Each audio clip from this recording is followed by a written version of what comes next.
My boyfriend and I were night hikers and often hiked an area of the Sonora Desert. On this particular night, we were driving on a remote four-wheel drive trail to reach the place where we would leave the vehicle and begin hiking. We had never encountered humans in this area.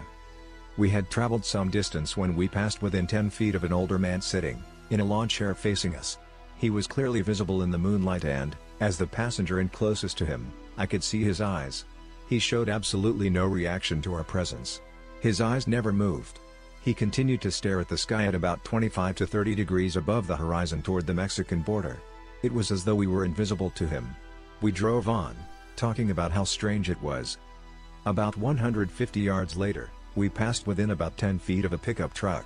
Sitting in the truck, facing us, was what appeared to be a middle-aged Native American woman. She, too, was staring at the sky and there wasn't the slightest flicker of recognition of our presence in her face. Neither of these people moved a muscle. It was as though they were in a trance or in another dimension. Needless to say, we were creeped out and relieved that they were gone when we drove back out hours later.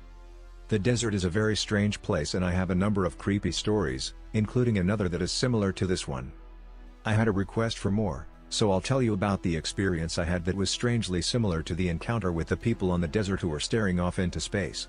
This event happened in the mountains adjacent to the same desert but not really close to the same location. My friend called one evening and was very upset about a relationship gone bad.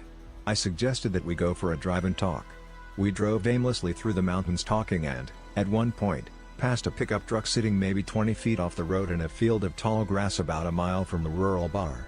We drove on for some time paying little attention to where we were when, suddenly, the road dead-ended into a hill.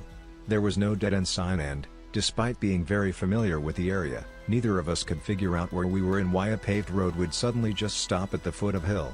It was dark and if we had been going very fast we would have plowed into the hill.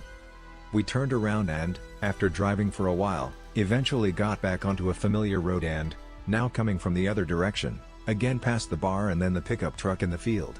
Whereas we had been preoccupied with conversation the first time we passed the truck, one of now said, "Hey, wasn't that truck there before? It looks like the interior light is on, it was not on before. Maybe we should see if they need help." We turned around, drove back and stopped the car. At this point we were directly across from and probably 20 to 25 feet from the truck. As I said, the interior light was on. A man was sitting in the passenger seat looking down at what appeared to be a map. A woman was sitting with her back against the passenger door looking in the direction of the man in the driver's seat. Neither moved or even glanced toward us when we stopped in clear view. My friend rolled down the driver's window in our vehicle, stuck his head out the window and stood up on the car seat so that he was half in / half out of the car looking across the top of it and yelled, "Are you okay? Do you need help?" Neither of the clearly illuminated people in the truck moved or even looked at us. My friend yelled again. No reaction. I then noticed that there were no tracks leading from the road through the tall grass to where the truck was sitting. My friend started to get out of our car to walk over to the truck. Suddenly, the hair stood up on the back of my neck and I yelled, "It's a trick!" and grabbed the waistband of my friend's pants and literally pulled him into the car. I said, "I don't know how I know, but it's a trick." We drove away. When we left, the people were still sitting, as if in a trance. We talked all the way home about how bizarre it was. Weeks later we were sitting at my kitchen table talking to another friend about something entirely unrelated to this when it suddenly popped into my mind and I said, "Remember the people in the truck?" My friend responded that he did and that it was very strange that neither of us had remembered it until that moment.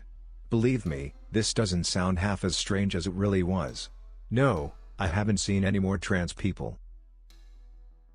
So when you said you just knew it was a trick, what do you mean? Like it was an ambush, they were going to rob you, or something?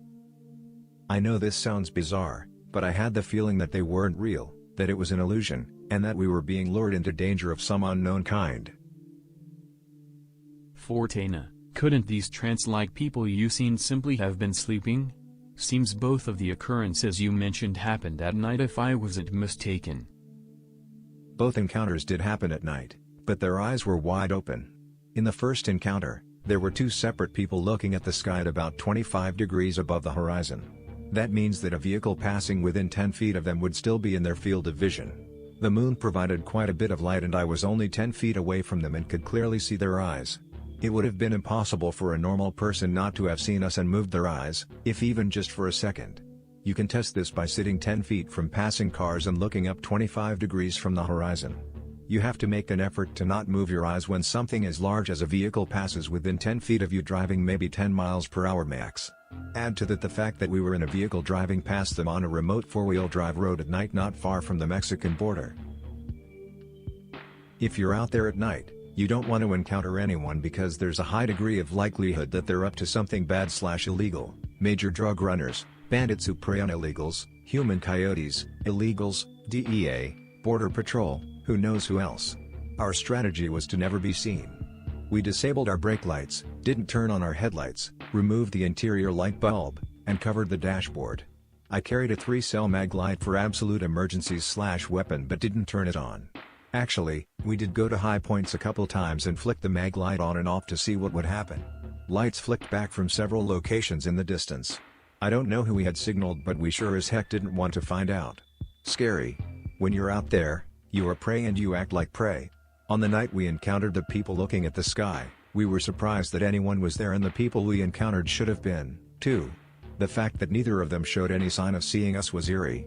It was as though they literally didn't perceive our presence. In the second case, the truck was within walking distance of a rural bar, but nothing else for several miles, so it wasn't bizarre to see another vehicle. It is possible that the man was sleeping because he was looking down at what appeared to be the map, but the woman's eyes were wide open and she was looking straight ahead. Because her back was against the passenger door, this meant that she was looking in the direction of the driver's door window. The interior light in the truck was on and we could see them clearly. We stopped just past them so she would have had to have turned her head a little to look at us and he would have had to have lifted and turned his head. They also didn't respond to my companion's loud and repeated calls to them, despite being only about 20 feet away. There's also the matter of how their truck got 20 feet into a field of tall grass while leaving no tracks. It was as though it had dropped out of the sky.